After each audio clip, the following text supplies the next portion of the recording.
Welcome back. Two on your side is tracking the outbreak of Cyclosporiasis in several states, including New York. None here in Western New York, though. The stomach bug causes weeks of severe diarrhea and has sickened thousands across the U.S. Two on your side's Kelly Dudzik spoke with a health expert about the outbreak, and that expert joined her here in studio earlier this morning. Here's that interview in full. Live in studio is clinical assistant professor and interim chief for the infectious diseases division at the Jacobs School of Medicine, Dr. John Hu. Thank you for joining us this morning. Good morning. What is this latest from the FDA telling you? I mean, there were rumors earlier this week that it was the lettuce from Taco Bell, but now they say they're zeroing in on that. Sure, absolutely. And I think whenever we have an outbreak like this, the key is to try to find the identifying source. And so earlier this week, a couple days ago, they were implicating potentially Taylor Farms and Taco Bell. And yesterday, there was an official announcement by the CDC asking people to avoid shredded lettuce. Now, in that announcement, Taylor Farm was not officially named in this. And so 5 states have been implicated, and these are Indiana, Ohio, Michigan, Kentucky, and West Virginia. Now, I think it's important to note that 34 states have had outbreaks, including New York State.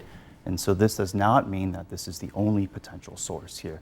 And so I think vigilance is key here. Yeah, just pay attention. Like, what trends have you been noticing? Because people are talking about the 4 states, now the 5 states, but there are cases in other states and people have gotten sick. This also all depends upon who reports it. And sometimes if people have really bad diarrhea, they might just take care of it at home and not tell their doctor, and then it doesn't get reported. That's right. Diarrheal illnesses always have a challenge in terms of case finding. And so specifically for cyclosporiasis, the ingestion of the oocysts or the infectious eggs, sometimes symptoms can take up to 1 to 2 weeks to present. And so having the ability to have an accurate recall of what exactly you've eaten it can be a challenge.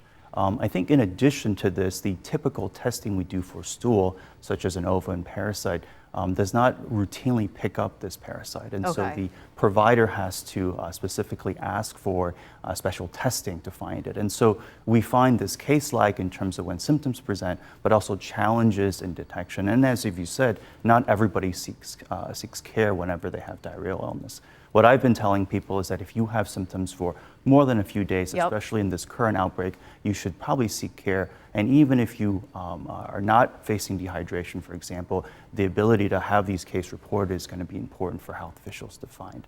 I will also say for us at home here in Buffalo, in Erie County, I was just communicating with our county health officials. We've had 1 single case, but this is not above our typical threshold where seasonality comes into play here. And there's been 129 cases outside of New York City. And then you've also got to ask the person, did they travel?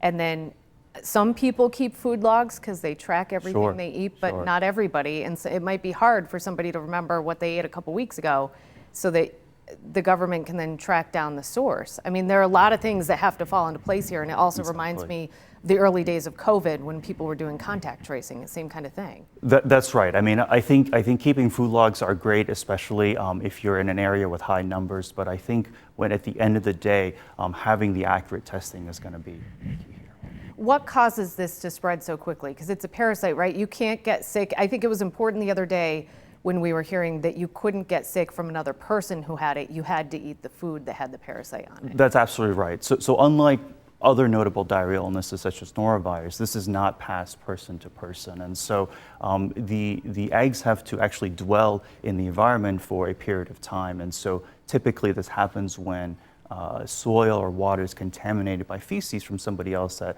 is already infected. Now, in terms of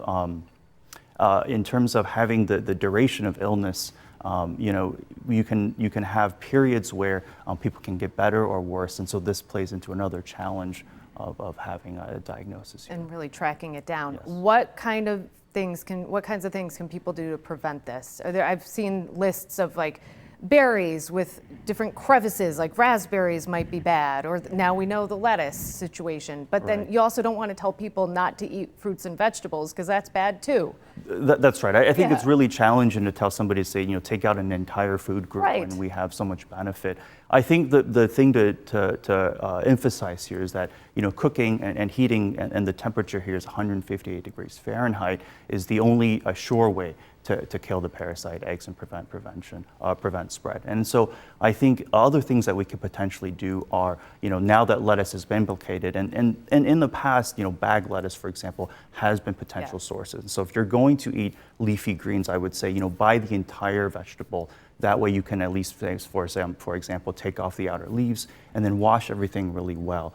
Same thing with fruits, for example. And so fruits that have an outer peel, for example, can be washed, scrubbed, and then taken off. And that can be a way to reduce risk.